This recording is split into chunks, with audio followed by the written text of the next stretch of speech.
You can start wherever you want to start. Well, Friday night was frustrating because it was a really good game, and I thought the Warriors could have won that one. And when I'm looking, and maybe you could say, Joe, you're overreacting, you're losing your mind. I know Wiggins said it. I didn't even know it was because of the ankle. I saw maintenance, and I didn't know. I didn't follow up and find out exactly what it was going on. But it was like, they were like one player away from, I feel like, winning that game Friday night, and that would have gave me a lot more hope to try to jump into like an 8 seed. Now it just jumping multiple teams to go up. Look, I will take it from where we were a couple of weeks ago with the Rockets surging and the Warriors not looking their best to where we are right now. I will take it. Rockets are done. You've got the 10 seed at minimum. You can rest up. But they still have a very difficult path to get into the playoffs. Yeah, Friday's game, and look, it was nip and tuck. The Mavericks come out, 29-13. They're up 16 in the first quarter. Warriors going a 21-2 run. Get back into the game. I thought CP3 and Pajimski in that first quarter were really good. And then it was just a battle. The rest of the way, it was a grind. Kind of low scoring. Field goals were down. Field goal attempts were down. And the Mavericks do a good job of trying to really take away the airspace to Stephen Curry and Klay Thompson. I don't know why more teams don't copy or mimic the game plan of the Dallas Mavericks when it comes to defending the Splash Brothers. Fourth quarter, you saw the last possession there. Kyrie Irving, what a play by him. Gets doubled, finds Tim Hardaway Jr., makes a nice solid pass to P.J. Washington for the layup, who P.J. Washington killed the Warriors. Destroyed Friday. He outscored the Warriors starting front court. Friday night. So that's the game where you look at the standings now, and it's like you're going to have to go 4-0 to move up to 8. Yeah. Realistically. Because Sacramento right now, they're 2 up on the Golden State Warriors. They're a game up on the L.A. Lakers, which really is 2 games up on the L.A. Lakers because Sacramento holds the tiebreaker over the L.A. Lakers. They beat them all 4 times in the regular season. So now it's about Tuesday. And what do you do Tuesday? If you win Tuesday, okay, now you go for the 4-0 record. But if you lose Tuesday, you just shut it down because you're going to have to play 2 elimination games back-to-back. And if you win those elimination games, you got to jump right into the first round. For an older team, that's very, very difficult. And, we could be a week and a half away from saying what could have been. What could have been for the Golden State Warriors. But yesterday, good win. And more importantly, Klay Thompson's had his rhythm. By the way, Friday, Shasky. He was electric. Moses Moody, Draymond Green, Chase Jackson-Davis, Friday night combined to go 9-25, 23 points. P.J. Washington by himself, 12 of 18, 32 points. There was a moment in time where Draymond got a little agitated with some of the officials, and he reeled it back in. I know it's been a couple of days since then, so that was good to see. And obviously yesterday's game, when you opened the pregame show, my jaw almost hit the floor. The Utah Jazz are 3-22 in their last 25. And I looked at you and Mully's reaction to that, and I was like, I did not know they were that bad. I thought they were better. Well, they came in with an 11-game losing streak. Oh, my goodness. They were 26-26 at some point. They've got the worst defense since February 1st. I mean, these numbers of the Utah Jazz going into last night, it was just like, it's one of those games that we got to see them again on Sunday for another little doozy here. But you look at all the Jazz numbers. All right, since February 1st. Give me these Jazz February numbers. 1st, the Utah Jazz. So, Warrior fans, just remember, you could always be the Jazz. You can always be the Jazz, knowing that you're never going to attract free agents to Salt Lake City. Now that's a point. Defensive efficiency. Give it to me. Dead last in the NBA. So this is all since February 1st. Okay. Opponent's effective field goal percentage. Dead last in the NBA. Giving up 59% shooting. Opponent's turnover percentage, 11.9%, 29th in the league. Now, transition defense. The Utah Jazz. So here's the last 4 years for the Utah Jazz when it comes to transition points per game allowed the last 4 seasons. They were 8th in 2021, 12th in 21-22, last year 29th, this year dead last when it comes to giving up transition points per games allowed. Now you look at their win-loss record against the Western Conference, 14-33. I mean, it just gets worse and worse and worse. This was not a good basketball team. They're not a good basketball team. And when you don't have Lauri Markkanen, Walker Kessler, Jordan Clarkson, and hell, you know what? You got to give Utah credit, though. They did cover the 12 points. They backdoor covered the spread yesterday. Down 23, down 15, last 2 minutes. That was the most intriguing part of the game. In the second half, it was a couple. One, it was, how's JK going to finish? And he finishes with its 5th double-double. And Klay Thompson, is he going to go for 50? He was on fire. So the Utah Jazz were a bad basketball team. The biggest development from yesterday's game, I know you could throw most things away. I just thought Kuminga looked explosive.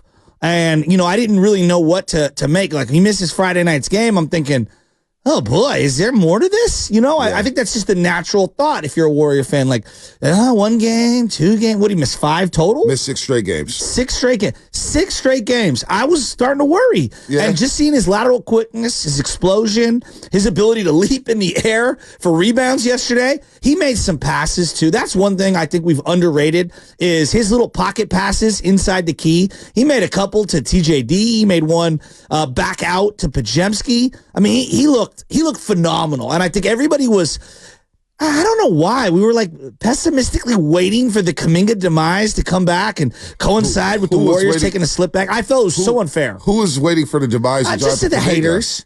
Forget the haters. I really don't care about I know you don't. I don't. I really don't. I just think, you watch him yesterday. He looked great. As he drops, he has a double-double, right?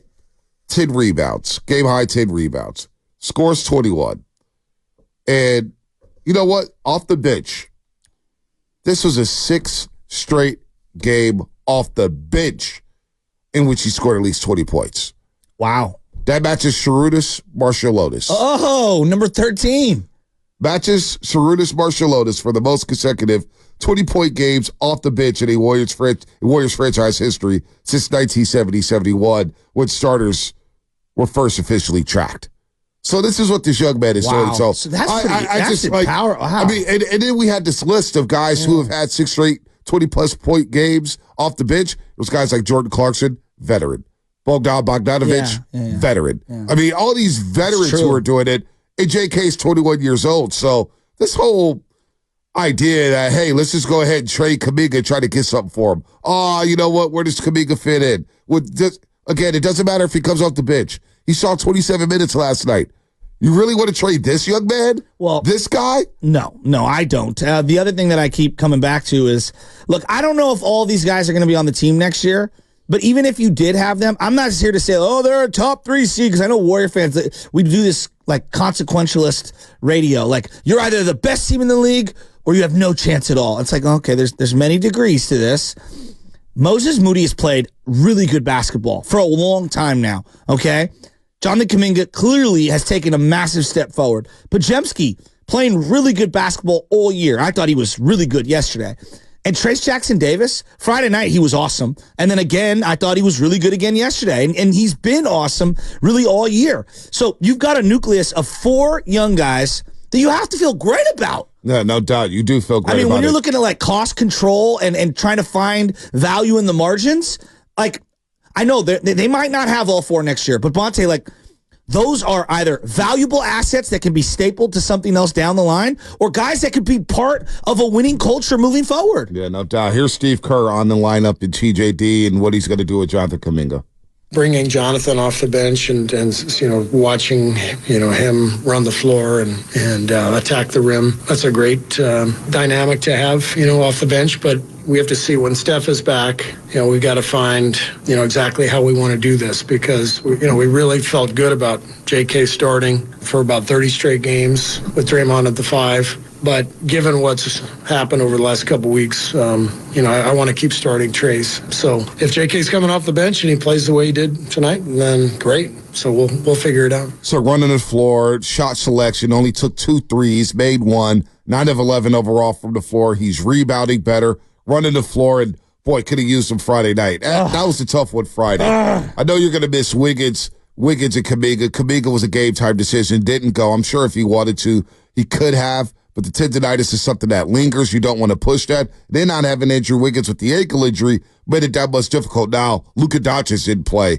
for the Dallas Mavericks. Maxi Kleber didn't play, but Kyrie put on a show, and we didn't account for P.J. Washington scored at 32 points. He set the tone in the first quarter. He ended the game playing very, very well, and that's the game where. And the Mavericks game is a game that they've lost all season. Yeah. When you think about it, all the games that they blow down the stretch, playing in 45 clutch games this season, which is a league lead.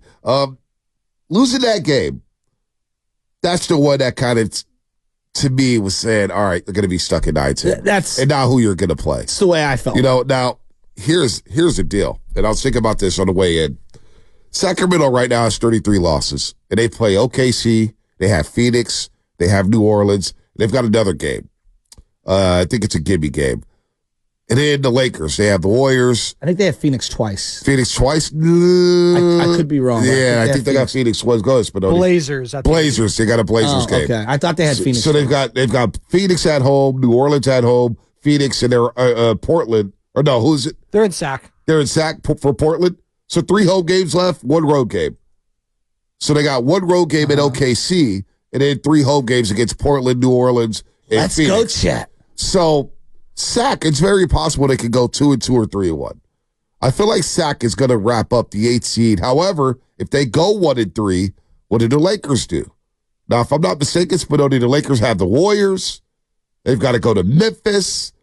And their last game is where? The Memphis Grizzlies have been tanking for 2 years. They got New Orleans on Sunday. And the last game. So the Lakers could possibly move up to 8. Now, here's my mindset.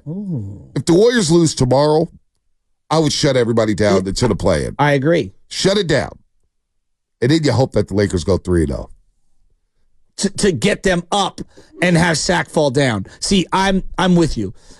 Watching yesterday, I think I texted the group thread. It was the middle of the Laker game, and I'm like, hey, if the Lakers win this game, I think there's an argument to be made you lay down against them. I know people don't want to hear that, but like if you want to avoid the Anthony Davis, LeBron James matchup in a one-game scenario, like I mean, I know it sounds absurd because we all want to compete, but like you got to face the best matchup. Would you rather face Sacramento or would you rather face Sacramento? That's what I'm thinking. And here's the other right thing. now, Sac's up 2 games on the Lakers. One in the loss column, but they have the tiebreaker. They beat the Lakers all 4 times in the regular season. So they would have to lose multiple games. They would have to lose. You got to hope that they lose 3. 3. Okay. Or they could lose 2 and the Lakers go undefeated. I'm seeing that, with Herter out and with Malik Monk out, the efficiency of Sabonis has gone down. So they're not the exact same team that they were all year, and they're kind of evolving, but obviously De'Aaron Fox is amazing, and he presents his own problems. But going up to Sacramento for a one-game little sample after the Game 7 that you got last year.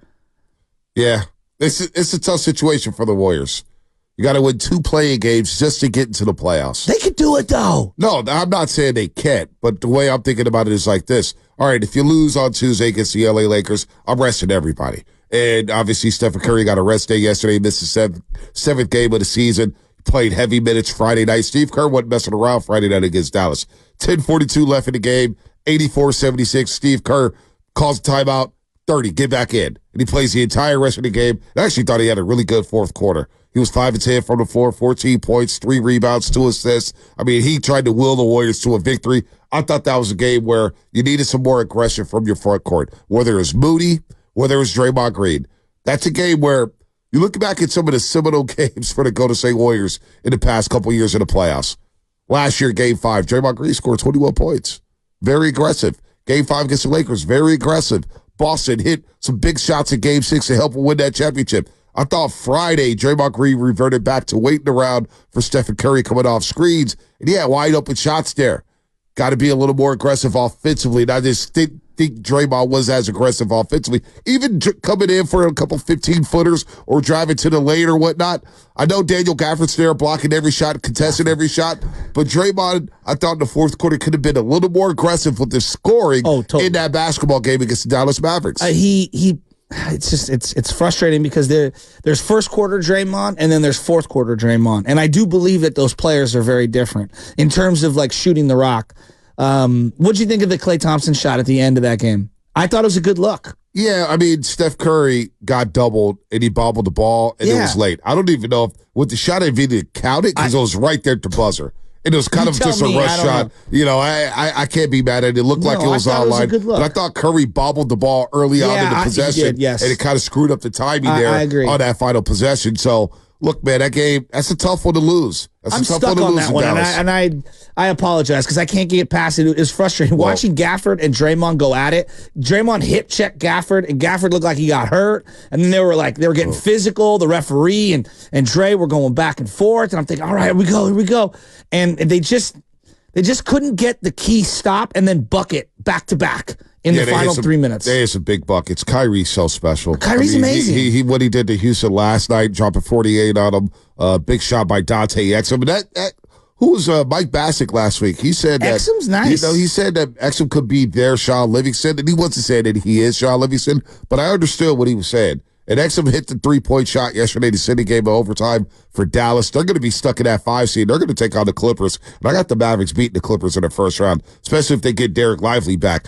Dante Exum has defended at a high level. He's hitting timely shots. And this guy was a first-round draft pick, 5th overall in 2014. To see him reinvent himself, kind of like Sean Livingston when he had the big-time leg injury. I get exactly what Mike Bassick said. He said they're not the same player, but he is their Sean Livingston coming off the bench and stabilizing the second unit. He had a couple of really nice drives to the hoop with some unorthodox finishes around the rim. No, he was very nice in that game. God, they were just... It just felt like they needed that extra wing, and that's where Wiggins being out or Kuminga being out, they just needed one more guy to kind of step up. I thought TJD was awesome Friday night. And the other takeaway that we haven't even talked about him, Chris Paul's been really good the last couple of weeks, just overall. I think he's been good since he's got back. I mean, he's had a couple clunkers here and there. No, I think he's been pretty Florida good. Trip. No, he had the Florida trip where he had a couple clunkers against Miami. Okay.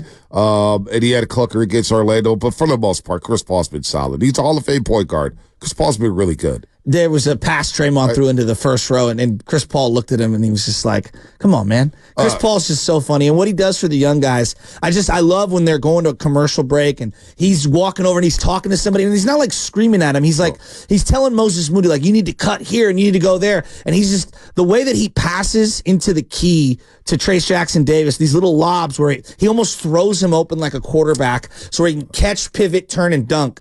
He's just a great player. One thing that drives me crazy about the Chris Paul rhetoric, and I've heard this asked in the presser, and we actually talked about it now. I was just like, it's kind of straight, but Chris Paul and his body, everybody's worried about whether or not his body's breaking down. He's got to feel as good as he has ever felt going into the playoffs with the way they've managed his minutes this season. And injuries happen.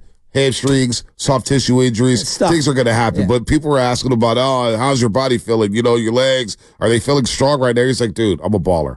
Call my name, I'm going to be ready to go. So, played 35 minutes last night. Chris Paul did.